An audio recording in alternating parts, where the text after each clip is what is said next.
प्यारे बच्चों, आज के लेक्चर में अपन लोग पढ़ने जा रहे हैं nucleophilic substitution reaction of ether, जिसमें बच्चों अपन लोग पढ़ेंगे क्या, reaction of ether with dilute H2SO4, जिसे अपन लोग बच्चों H2O H+ से रिप्रेजेंट करते हैं या H3O+ जिसका नाम हाइड्रोनियम आयन होता है, इससे रिप्रेजेंट करते हैं। ठीक है, तो चलिए बच्चों रिएक्शन को स्टार्ट करते हैं।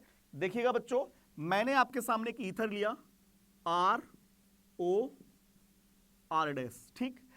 आपको पता है बच्चों, ऑक्सीजन के दोनों तरफ एल्किल ग्रुप होता है, ईथर में कार्बन की चैन होती है, और मैंने मान लिया बच्चों कि दोनों तरफ जो है एल्किल ग्रुप वो डिफरेंट है। मतलब कहने का मतलब ये बच्चों है क्या, मिक्स्ड ईथर है। क्या है बच्चों, मिक्स्ड ईथर। ठीक है सर। अब अपन लोग इसका रिएक्शन किसके साथ बच्चों कराने जा रहे हैं, H2O H+, या बोले तो डाइल्यूट H2SO4 के साथ। तो बच्चों जब ईथर H2O H+ के साथ रिएक्शन करेगा ना, तो जो प्रोडक्ट बनेगा बच्चों देखिएगा क्या बनेगा, R जो है वो OH ग्रुप से जुड़ेगा, कहने का मतलब एल्कोहल, और जो R' है बच्चों वो भी OH से जुड़ेगा, कहने का मतलब दोनों एल्किल ग्रुप बच्चों एल्कोहल का फॉर्मेशन करेंगे।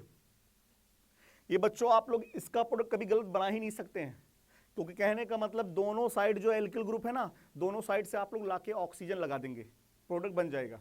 ठीक। लेकिन बच्चों हम बात करें, ये जो मैकेनिज्म होता है इसका, वो होता है SN1 मैकेनिज्म।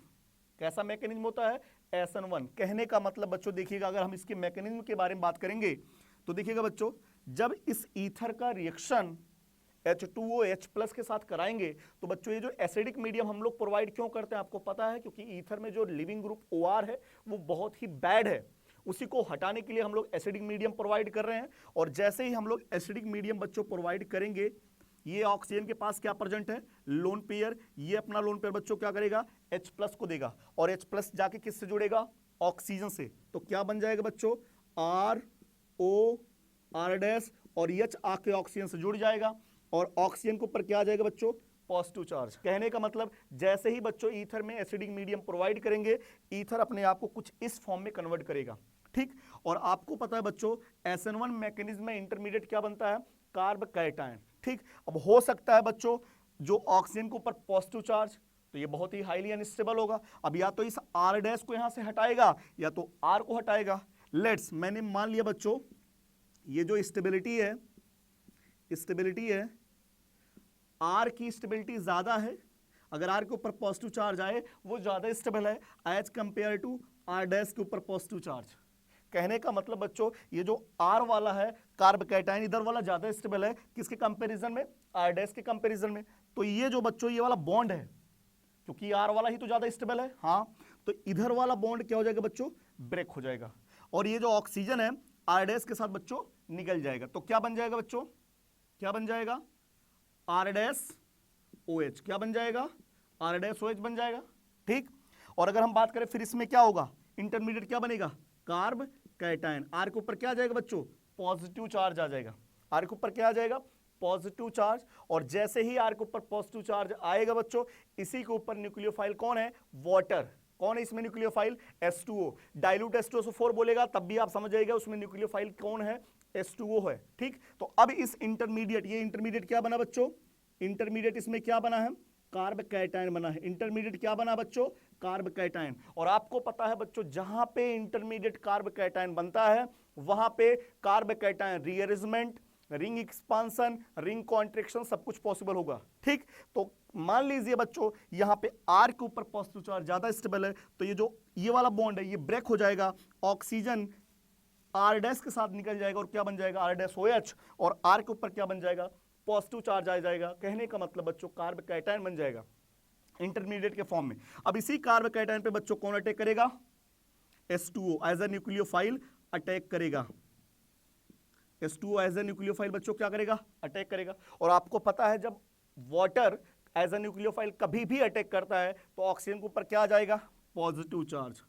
देखिएगा ऑक्सीजन ने अपना लोन पेयर R को दिया, तो ऑक्सीजन के ऊपर क्या आ जाएगा बच्चों, पॉजिटिव चार्ज, क्योंकि इसने दे दिया तो इसका तो नुकसान खत्म हो गया, पॉजिटिव चार्ज ऑक्सीजन के ऊपर आ जाएगा और कुछ इस फॉर्म में कन्वर्ट हो जाएगा जो R पॉजिटिव चार्ज था बच्चों। और फिर क्या करेगा, ऑक्सीजन के ऊपर फिर से पॉजिटिव चार्ज आया तो ऑक्सीजन ये जो H है इस बॉन्ड का इलेक्ट्रॉन छीन के यहां से H को निकाल देगा, कहने का मतलब उसको कन्वर्ट कर देगा बच्चों ROH में।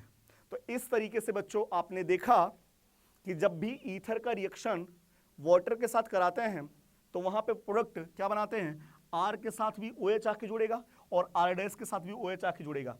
अगर हम बात करें ये इसका क्या है बच्चों, नेट रिएक्शन, और आप इधर से नीचे से आएंगे इधर से होकर के, तो ये क्या है इसका मैकेनिज्म में देख रहे हैं बच्चों क्या हो रहा है। सबसे पहले एसिडिक मीडियम प्रोवाइड करने पे H+ जाके ऑक्सीजन से जुड़ा, ऑक्सीजन के ऊपर आया पॉजिटिव चार्ज, जिधर का एल्काइल ग्रुप ज्यादा स्टेबल होगा उधर का बॉन्ड ब्रेक हो जाएगा, उधर ही एल्किल ग्रुप के ऊपर पॉजिटिव चार्ज, कहने का मतलब इंटरमीडिएट कार्ब कैटायन बनेगा, और इंटरमीडिएट कार्ब कैटायन के ऊपर क्या आएगा अटैक करने बच्चों, वाटर, और वाटर के अटैक करने के बाद बच्चों वो फाइनली किस में कन्वर्ट हो जाएगा, एल्कोहल में। और जो पहले वाला दूसरा वाला एल्किल ग्रुप है वो पहले से ही आर डैश, जैसे यहाँ पे आर डैश था वो पहले से ही बच्चों आर डैश OH से जुड़ करके एल्कोहल का फॉर्मेशन कर चुका रहेगा। ठीक है, तो इस तरीके से बच्चों आप लोग को पता चल गया कि ईथर अगर डाइल्यूट H2SO4 से या H2OH+ से रिएक्शन करता है तो प्रोडक्ट कैसे बनाएगा, उसका मैकेनिज्म को क्या होगा, आप लोग को पता चल गया। क्या सही है बात? Yes sir. अगर हम बात करें बच्चों इस रिएक्शन में, तो इस रिएक्शन में पहला पॉइंट मजेदार बात यह है कि ये मैकेनिज्म कौन सा है बच्चों, SN1। और SN1 में रिएक्टिविटी कैसे चेक करते हैं, कार्ब कैटायन की स्टेबिलिटी से। तो कहने का मतलब बच्चों उधर ही बॉन्ड ब्रेक होगा जिधर इंटरमीडिएट कार्ब कैटायन ज्यादा स्टेबल होगा। ठीक है, तो हम बात करें बच्चों इसमें इंटरमीडिएट क्या बनता है, इसमें इंटरमीडिएट क्या बन रहा है बच्चों, कार्ब कैटायन। इंटरमीडिएट क्या बन रहा है, कार्ब कैटायन बन रहा है। एंड हम थर्ड पॉइंट बात करें बच्चों, जिसमें इंटरमीडिएट कार्ब कैटायन बनेगा उसमें कार्ब कैटायन रीअरेंजमेंट क्या पॉसिबल होगा कि नहीं होगा? सर जहां कार्ब कैटायन इंटरमीडिएट बनता है वहां कार्ब कैटायन रीअरेंजमेंट पॉसिबल होता है ना सर? बिल्कुल बच्चों। क्या बताइए बच्चों, अगर इंटरमीडिएट कार्ब कैटायन बन रहा है तो वहां पे ring expansion and ring contraction भी बच्चों पॉसिबल होगा। जी सर, तो कहने का मतलब यहां पे रिंग एक्सपांसन और रिंग कॉन्ट्रैक्शन भी पॉसिबल होगा। ठीक है, अभी बच्चों मैं आपको एग्जांपल देकर के समझाऊंगा तो आप लोग को पूरी तरीके से ये रिएक्शन समझ में आ जाएगा। क्या सही है बात? Yes sir. तो चलिए बच्चों मैं आपको एग्जांपल देकर के इस पूरी रिएक्शन को अच्छे से समझाने की कोशिश करता हूं। ठीक है जी सर। फर्स्ट क्वेश्चन में आपको दिया गया बच्चों क्या, एक एराइल और एल्काइल ईथर है जिसका रिएक्शन बच्चों H2OH+ या डाइल्यूट H2SO4 से कराना है। तो आपको बताना प्रोडक्ट क्या बनेगा। तो आपको पता बच्चों मैकेनिज्म क्या होगा, SN1, मतलब बॉन्ड जिधर उधर टूटेगा जिधर कार्ब कैटायन ज्यादा स्टेबल है। और आपको पता है बच्चों इधर एक साइड एराइल है ऑक्सीजन के और इधर एक साइड एल्काइल है, तो कौन सा बॉन्ड ज्यादा मजबूत होता है? आपको मैंने पहली ही वीडियो में इसके बताया है, ईथर के सब्स्टिट्यूशन रिएक्शन के फर्स्ट लेक्चर में बताया है कि एराइल और ऑक्सीजन के बीच का जो बॉन्ड होता है वो बहुत ही मजबूत होता है। कहने का मतलब बॉन्ड किधर से टूटेगा बच्चों, इधर टूटेगा, और जो H है वो ऑक्सीजन के साथ जाएगा H+, और न्यूक्लियोफाइल वाटर बच्चों CH3 पे अटैक करेगा। वाटर से क्या आएगा बच्चों, OH। तो इसका प्रोडक्ट क्या बनेगा बच्चों, ये देखिएगा, ये बन गया बच्चों एराइल, एराइल से O और O से क्या कौन आके जुड़ जाएगा, H। तो क्या बन गया बच्चों, फिनॉल। क्या बन गया, फिनॉल बन गया। और ये जो CH3 इसी के ऊपर आएगा पॉजिटिव चार्ज, जो कि बहुत ही लेस स्टेबल कार्ब कैटायन है, फिर भी इसके ऊपर nucleophile as a nucleophile water attack करेगा, और फाइनली वाटर से क्या आएगा बच्चों, वो OH, तो कन्वर्ट हो जाएगा CH3OH, और इसका नाम है बच्चों मेथेनॉल। ठीक है, तो ये प्रोडक्ट बनेगा बच्चों मेथेनॉल का फॉर्मेशन होगा इस तरीके से। अगर हम बात करें बच्चों सेकंड क्वेश्चन में, यहाँ पे बच्चों जो एसिडिक मीडियम में H+ ना दे करके बच्चों बल्कि D+ दिया है, मतलब आपको यहाँ पे आइसोटोप्स दिखा दिया है, तो कोई दिक्कत नहीं, घबराने वाली बात नहीं है।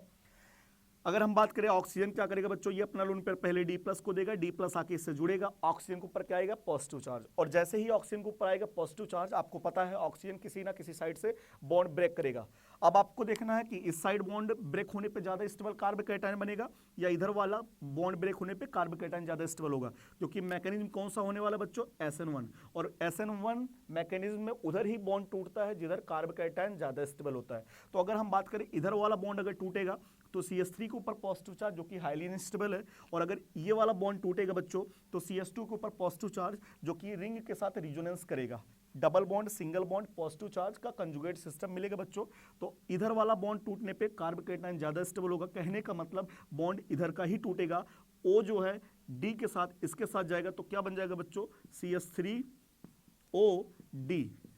ठीक, तो ये OD+ को बुला के इसके साथ निकल जाएगा CH3 के साथ, और जो न्यूक्लियोफाइल वाटर है वो CH2 के ऊपर अटैक करेगा। एज अ न्यूक्लियोफाइल वाटर इस CH2 कार्ब कैटायन के ऊपर अटैक करेगा और फाइनली प्रोडक्ट क्या बनाएगा बच्चों, ये देखिएगा बेंजीन रिंग आपके सामने दिया है, और CH2 से आके न्यूक्लियोफाइल वाटर, और वाटर से कौन आएगा बच्चों, OH। ठीक है, तो इसका नाम है बच्चों बेंजाइल एल्कोहल। ये एक एल्कोहल है ना कि फिनाल है, तो ये है बेंजाइल बच्चों, बेंजाइल एल्कोहल। ठीक, हम बात करें बच्चों थर्ड क्वेश्चन में यहाँ पे आपके सामने एक ईथर दिया है, और इस ईथर का रिएक्शन H+ एंड न्यूक्लियोफाइल के फॉर्म में इस बार H2O ना देके बल्कि उसका आइसोटोप से D2O दिया है। ठीक, तो आपको पता है सबसे पहले ये ऑक्सीजन अपना लोन पेयर जो एसिडिक मीडियम प्रोवाइड किया उसको देगा, H+ को देगा, H+ आकर के इससे जुड़ेगा। ठीक, हाँ, तो क्या बन जाएगा बच्चों, इधर देखिएगा CH3 CH3 CH3 और O से आके कौन जुड़ गया, H, और ऑक्सीजन के ऊपर क्या आ जाएगा, पॉजिटिव चार्ज CH3, ये बनेगा। और आपको पता है अब बॉन्ड ब्रेक होगा क्योंकि ऑक्सीजन के ऊपर पॉजिटिव चार्ज हाईली अनस्टेबल। अब बॉन्ड या तो CH3 साइड से ब्रेक होगा या तो इधर से ब्रेक होगा। और आपको पता है मैकेनिज्म कौन सा होता है, SN1, क्योंकि जब भी हम लोग रिएक्शन वाटर के साथ या H+ के साथ, वाटर के साथ एसिडिक मीडियम में ईथर का रिएक्शन कराते हैं बच्चों, तो वहां पे मैकेनिज्म क्या होता है, SN1। अब बताइए SN1 में किधर साइड इंटरमीडिएट ज्यादा स्टेबल कार्ब कैटायन के फॉर्म में बनेगा। तो बताइए बच्चों, अगर हम इस इधर वाला बॉन्ड टूटेगा तो कार्बन CH3 के ऊपर पॉजिटिव चार्ज जो कि हाईली अनस्टेबल, क्योंकि इधर कोई भी ग्रुप डोनेटिंग ग्रुप जुड़े नहीं है। अगर हम बात करें इधर वाला बॉन्ड टूटे, तो इधर वाला अगर बॉन्ड टूटेगा बच्चों तो इस कार्बन पे पॉजिटिव चार्ज बहुत ही ज्यादा स्टेबल होगा, तो क्या बनेगा प्रोडक्ट के फॉर्म में, न्यूक्लियोफाइल इसी पे D2O आके अटैक करेगा। तो बच्चों इसका प्रोडक्ट क्या बनेगा, इसका प्रोडक्ट बताइए क्या बनेगा, C के ऊपर क्या आ जाएगा, 3 मेथाइल ग्रुप, और D2O से D2O अटैक करने के बाद आपको पता है ऑक्सीजन जब अपना लोन पेयर D2O का देगा इस कार्ब कैटायन को, इसको तो ऑक्सीजन के ऊपर पॉजिटिव चार्ज बाद में अपने एक D को भगा देगा, तो मतलब फाइनली क्या आएगा, D2O से OD आएगा। ठीक, तो इस C से आके कौन जुड़ जाएगा, OD, और CH3 ये वाला बॉन्ड ब्रेक हो जाएगा तो CH3OH के साथ निकल जाएगा, तो क्या बन जाएगा बच्चों, CH3OH, और इस तरीके से प्रोडक्ट का फॉर्मेशन होगा। तो आई होप आप लोग को बच्चों समझ में आ गया कि अगर ईथर वाटर के साथ एसिडिक मीडियम में रिएक्शन करेगा तो प्रोडक्ट क्या बनाएगा। ठीक है, यहां पे मैंने कोई ऐसा एग्जांपल नहीं लिया बच्चों कि जहां पे रिंग एक्सपांशन या रिंग कॉन्ट्रैक्शन या कार्ब कैटायन रीअरेंजमेंट हो रहा हो। अगर आपको ऐसे क्वेश्चन मिलेंगे बच्चों जहां पे रीअरेंजमेंट या रिंग एक्सपांशन हो रहे हो तो आप बिल्कुल कराइएगा, और फाइनली जहां पे कार्ब कैटायन जाएगा उस कार्ब कैटायन पे आप लोग वाटर जो भी न्यूक्लियोफाइल होगा आप ले जाकर वहां पे अटैक कराएंगे। ठीक है, चलिए देखिएगा बच्चों, अब हम लोग सेकेंड रिएक्शन देखने जा रहे हैं कि ईथर का रिएक्शन कंसंट्रेट H2SO4 के साथ, किसके, कंसंट्रेट H2SO4 के साथ। तो बच्चों मैंने आप लोग के सामने 2 पॉइंट लिख रखे हैं कि विद कंसंट्रेट H2SO4 के साथ 1 डिग्री ईथर जो है एल्कोहल का formation and alkyl hydrogen sulphate का फॉर्मेशन करता है। कहने का मतलब अगर 1 डिग्री ईथर होगा तो उसका रिएक्शन कंसंट्रेट H2SO4 से कराने पे क्या बनेगा, alcohol plus alkyl hydrogen sulphate. जबकि बच्चों 2 डिग्री और 3 डिग्री ईथर कंसंट्रेट H2SO4 के साथ क्या बनाते हैं, एल्कीन बनाते हैं बच्चों, क्या बनाते हैं, एल्कीन बनाते हैं। क्या बात समझ में आ रही है। चलिए देखिए क्यों ऐसा हो रहा बच्चों, मैं आपको बताने की कोशिश करता हूं। देखिएगा अगर हम बात करें बच्चों H2SO4 का स्ट्रक्चर आप लोग देखिएगा, H2SO4 यही होता है स्ट्रक्चर बच्चों, S double bond O OH OH। ठीक है, ये है H2SO4 का structure. H2SO4 act as a acid बच्चों, ये एसिड होता है, एसिड बोले तो ये H+ आयन देता है, तो ये यहां से निकलेगा क्या बच्चों, H+ और O पे आएगा माइनस चार्ज। ठीक, तो ये बचा जो नेगेटिव पार्ट है बच्चों वो एज अ न्यूक्लियोफाइल भी अटैक कर सकता है, ये एज अ बेस भी, क्योंकि ये डिपेंड करता है बच्चों जो एल्काइल है, एल्काइल पर डिपेंड करता है। अगर एल्काइल बहुत ही बल्की ग्रुप है बच्चों तो वहां पे ये बेस बन जाता है, एल्काइल की कार्बन पे अटैक नहीं करता है बल्कि एल्काइल के अल्फा कार्बन पे जो हाइड्रोजन होता है वहां पे जाके अटैक करता है। लेकिन बच्चों अगर छोटा एल्काइल है तो ये न्यूक्लियोफाइल की तरीके से उस जाके एल्काइल के कार्बन पे अटैक कर देता है। कहने का मतलब ये न्यूक्लियोफाइल की तरीके से व्यवहार करता है। तो बच्चों ये जो OSO3H पार्ट है ना, ये न्यूक्लियोफाइल भी हो सकता है और ये बेस भी हो सकता है। अगर ये न्यूक्लियोफाइल हुआ तो कार्बन पे जाके अटैक करेगा, और अगर ये बेस हुआ तो ये जिस कार्बन पे पॉजिटिव चार्ज आएगा उसके बगल वाले कार्बन से, कहने का मतलब अल्फा कार्बन के हाइड्रोजन को उठा ले जाएगा। और बच्चों जिस कार्बन पे लिविंग ग्रुप जुड़ा रहेगा और अल्फा कार्बन के बीच में डबल बॉन्ड बन जाएगा, एल्कीन का फॉर्मेशन करेगा। चलिए एग्जांपल देके बच्चों मैं आपको समझाने की कोशिश करता हूं।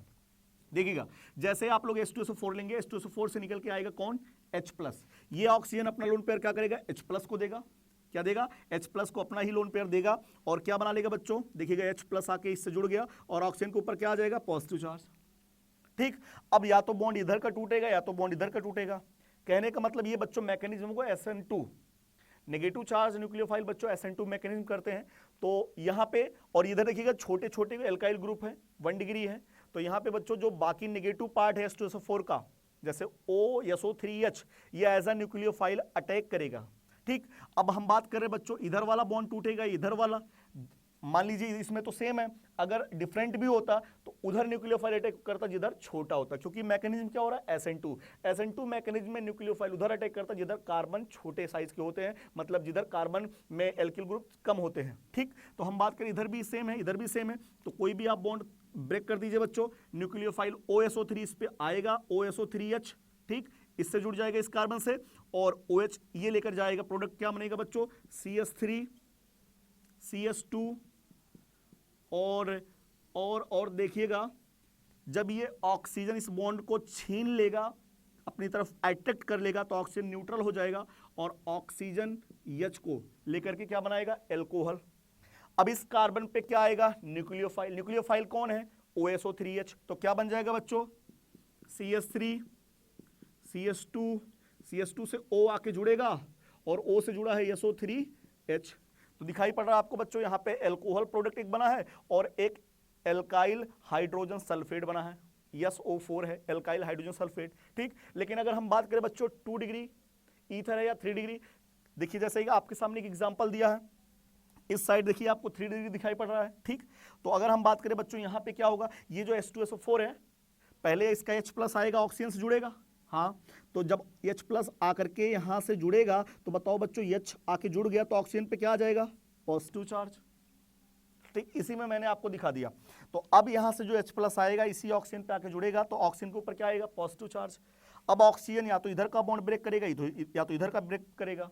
ठीक, तो हम बात कर रहे हैं बच्चों, आपको दिखाई पड़ा 3 डिग्री जब भी कहीं दिखे तो मैकेनिज्म क्या होता है, SN1, तो बॉन्ड इधर का ब्रेक हो जाएगा, हाँ, और ये CH3O के साथ OH को लेकर चला जाएगा, तो क्या बन गया बच्चों, CH3OH। ठीक, मैंने आप लोग को 3 ग्रुप दिखाया था R और R डेस में से। अगर बच्चों 3 डिग्री या बेंजीन वाला, बेंजीन के ऊपर CH2 वाला, तो इन 3 केस में मैंने आप लोग को बताया था मैकेनिज्म SN1 होगा। तो आपको दिखाई पड़ा बच्चों ऑक्सीजन की इस तरफ 3 डिग्री है, तो कहने का मतलब बच्चों मैकेनिज्म क्या होगा, SN1। तो ये ऑक्सीजन इसके साथ निकल जाएगा और कार्ब कैटायन इस कार्बन पे बनेगा बच्चों, तो क्या बनेगा, ये देखिएगा C के ऊपर CH3 और कार्बन क्या ऊपर क्या आएगा बच्चों, पॉजिटिव चार्ज। कार्बन, जिस कार्बन पे पॉजिटिव चार्ज होता है उसके बगल वाले कार्बन को बोलते हैं अल्फा कार्बन। तो ये कितने अल्फा हाइड्रोजन इसमें, 3 3 6 3 9, इसमें कितने 9 अल्फा हाइड्रोजन है, हाँ। अब बच्चों अटैक करने कौन आएगा, O- SO3H, वो अटैक करने जा रहा था एज ए न्यूक्लियोफाइल, इसी कार्बन को देने जा रहा था, लेकिन इस कार्बन पे बड़े बड़े ग्रुप जुड़े हैं बच्चों, तो इसको दिक्कत हो रही थी, तो ये कहा कि मैं तुम पे अटैक नहीं करूंगा, मैं तुम्हारे बगल वाले कार्बन से हाइड्रोजन उठा ले जा रहा हूं। तो बच्चों देखिएगा यहाँ CH2, मैं इसको ऐसे लिख दे रहा हूं H, तो ये एज अ बेस अटैक करेगा और H को उठा ले जाएगा। ठीक, और ये जो बॉन्ड है, ये बॉन्ड इस कार्बन के साथ शिफ्ट करके डबल बॉन्ड बन जाएगा बच्चों। तो क्या बन जाएगा, इधर देखिएगा C के ऊपर क्या, CH3, हाँ, नीचे भी बच्चों क्या लगा है, CH3, हाँ, फिर इसके बाद क्या बना, ये देखिएगा बॉन्ड CH2 और CH2 से एक H चला गया, बेस उठा ले गया। ठीक, तो यहाँ जो हाइड्रोजन का बॉन्ड था वो इसके बीच में बॉन्ड बन जाएगा बच्चों, क्या बन गया, एल्कीन।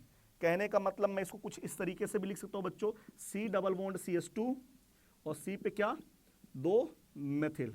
तो इस तरीके से बच्चों ये प्रोडक्ट बना है। 2 डिग्री ईथर या 3 डिग्री ईथर अगर कंसंट्रेट H2SO4 से रिएक्शन करेगा बच्चों तो क्या बनाएगा, प्रोडक्ट के फॉर्म में क्या बनाएगा, एल्कीन बनाएगा। जबकि अगर 1 डिग्री ईथर हुआ बच्चों तो कंसंट्रेट H2SO4 से रिएक्शन करके क्या बनाएगा, एल्कोहल और एल्काइल हाइड्रोजन सल्फेट। तो आई होप बच्चों आपको ये दो रिएक्शन समझ में आया कि ईथर का रिएक्शन अगर डाइल्यूट H2SO4 से होगा तो क्या बनेगा। वो तो बहुत आसान था, दोनों साइड OH ला के लगा देंगे एल्किल से, ठीक है, एल्कोहल बना देंगे। लेकिन इसमें बच्चों कंसंट्रेट H2SO4 अगर रिएक्शन करता है तो 1 डिग्री के साथ आपको alcohol plus alkyl hydrogen sulphate बनाना है, और 2 डिग्री और 3 डिग्री ईथर रहेगा तो बच्चों आपको एल्कीन प्रोडक्ट के फॉर्म में बनाना है। क्या बात समझ में आ रहा है? Yes sir. And last reaction बच्चों बचा है ईथर का रिएक्शन PCl5 के साथ। तो चलिए अपन लोग ईथर के रिएक्शन PCl5 के साथ पढ़ लेते हैं, और इस तरीके से पूरा ईथर के जितने भी न्यूक्लियोफिलिक सब्स्टिट्यूशन रिएक्शन होते हैं पूरा कंप्लीट हो जाएगा। और फिर अगले वीडियो में बच्चों मैं आप लोग को बताऊंगा एपॉक्साइड के कुछ सब्स्टिट्यूशन रिएक्शन। एपॉक्साइड बोले तो साइक्लिक ईथर के सब्स्टिट्यूशन रिएक्शन। क्या बात समझ में आ रहा है? Yes sir. तो चलिए बच्चों अपन लोग देखते हैं ईथर का रिएक्शन PCl5 के साथ। Reaction of ether with PCl5 बहुत ही सिंपल सा रिएक्शन है बच्चों।